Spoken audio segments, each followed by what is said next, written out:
বড়পুকুরিয়া কয়লা খনির কারণে ক্ষতিগ্রস্ত ঘরবাড়ির ক্ষতিপূরণ আদায়ের দাবিতে অবস্থান কর্মসূচি করেছে এলাকাবাসী। মোহাম্মদ সামিউল ইসলামের পাঠানো রিপোর্টে থাকছে বিস্তারিত। দিনাজপুরের বড়পুকুরিয়া কয়লা খনি থেকে কয়লা উত্তোলনের কারণে ক্ষতিগ্রস্ত হয়েছে আশেপাশের গ্রামগুলো। কয়লা খনি কর্তৃপক্ষের নিকট ঘরবাড়ি সার্ভের মাধ্যমে পদক্ষেপ গ্রহণের দাবি জানিয়ে আসছেন ক্ষতিগ্রস্তরা।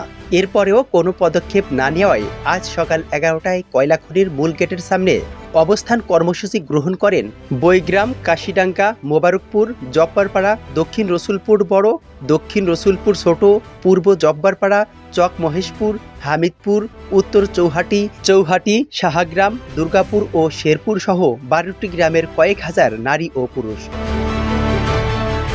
অবস্থান কর্মসূচিতে বক্তব্য রাখেন ক্ষতিগ্রস্তের দাবি আদায় কমিটি সভাপতি গোলাম মোস্তফা, সাধারণ সম্পাদক আল বিরনি, সহসভাপতি রবিউল ইসলাম, কোষাধ্যক্ষ মোহাম্মদ আলী হোসেন সহ অন্যান্য নেতৃবৃন্দ। দাবি আদায় না হওয়া পর্যন্ত অবস্থান কর্মসূচির ঘোষণা দেন তারা।